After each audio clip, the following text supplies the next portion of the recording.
The Galaxy S26 Ultra drop test is finally here, where we're comparing it side by side to our iPhone 17 Pro Max footage. Now, this year, Samsung made some changes that could have an impact on the results. The biggest one being, they followed Apple's lead and went from titanium back to aluminum, which just doesn't seem to handle being dropped as well. That said, Samsung did round out the corners on the phone a bit, so they won't dig into the floor as much, and the phone is also 4 grams lighter. But when it comes to the actual glass, it's the same as last year. Gorilla Armor on the front and Gorilla Victus on the back, which might actually give the iPhone an advantage here, with it having that semi-metal back instead of having all glass like Samsung's. Whether or not that's enough for the iPhone to get the win here, well, there's only one way to find out. Quick reminder though, for these tests, we're now dropping the phones onto sandpaper instead of the concrete block that we used to use. And the reason is, with a concrete block, every new drop slowly wears the surface down and smooths it out, which over time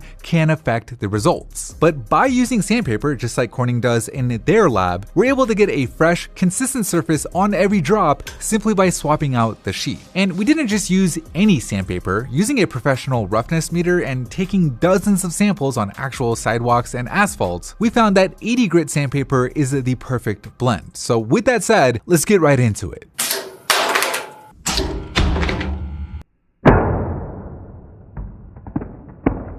After that backdrop, unfortunately, both phones have their rear glass cracked. But the real story here is what happened to the Galaxy's camera system. It looks like it took the brunt of that impact, with the ultra-wide getting this hairline crack, while the telephoto full-on shatters. I mean, that does not look good at all. The good news though is that the camera system is still technically fully functional. Although because of the cracks, there is obviously a bit of flaring that occurs until this thing gets repaired. The iPhone, on the other hand, honestly looks pretty good. Yes, it did crack, but the cracks are obviously contained only to the glass portion of the phone, with the metal part looking just fine, outside of a few light scuffs from the sandpaper. But the big thing is the camera lenses are still fully intact, so it's a clear win for the iPhone in round number 1. Round number 2, 1 meter corner drop. 3, 2, 1.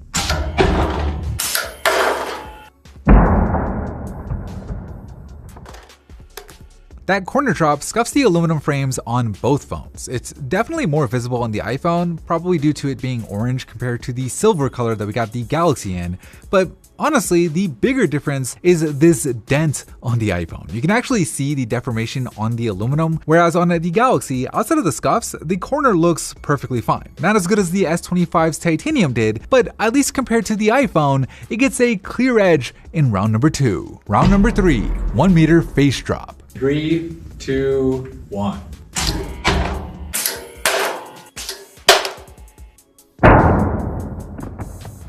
Alright, moment of truth. And after the face drop, oh man, both phones unfortunately crack. That said though, the cracks are more contained on the Galaxy than they are on the iPhone, with the iPhone's spiderwebbing even up to the selfie camera, causing flare issues similar to what we saw with the Galaxy's telephoto. The Galaxy did scare us for a second though, with it looking like the fingerprint scanner had failed, but after wiping the screen clean, it seems to be okay. And yes, that privacy display feature is still working just like you'd expect. So a better result for the Galaxy overall, giving it the win here in round number 3. Round number 4, 1.5 meter backdrop. 3, 2, 1.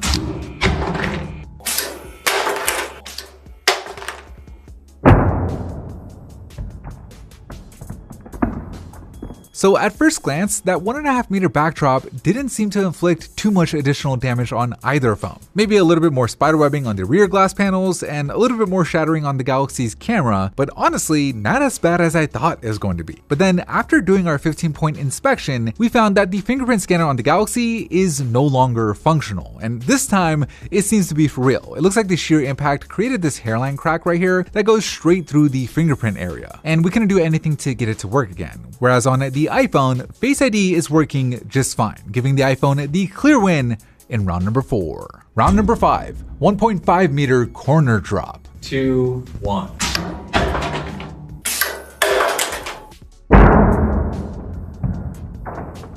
Oh man, that corner drop sounded like it hurt, but at least on the surface, neither phone looks like it suffered too much additional damage. Now, one thing I did want to address here is in our last drop test with the iPhone, at the time of testing, the iPhone's main camera was having trouble focusing on things, with it even making this weird clicking sound as we were trying to use it. However, shortly after that video went live, the issue went away, so it may have just been a temporary jam or something with the focus motor, but either way, I wanted to issue this official correction, and with the two phones performing roughly the same here, I'm calling it a tie in round number 5. Round number 6, 1.5 meter face drop. 3, 2, 1.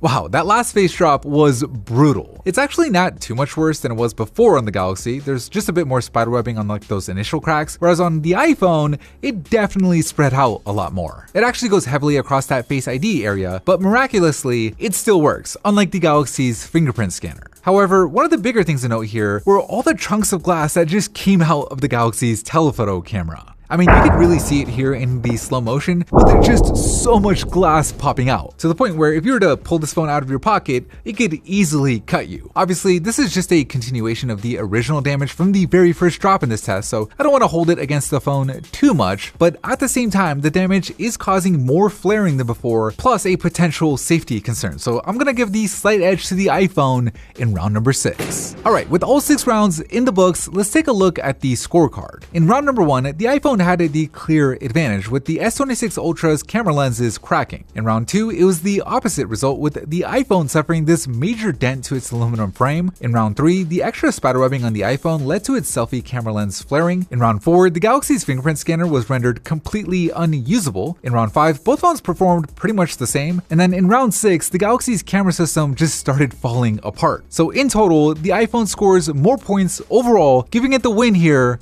in this drop test. Anyways, that is it for me in this video. Thank you for watching, and as always, I'll see you in the very next episode.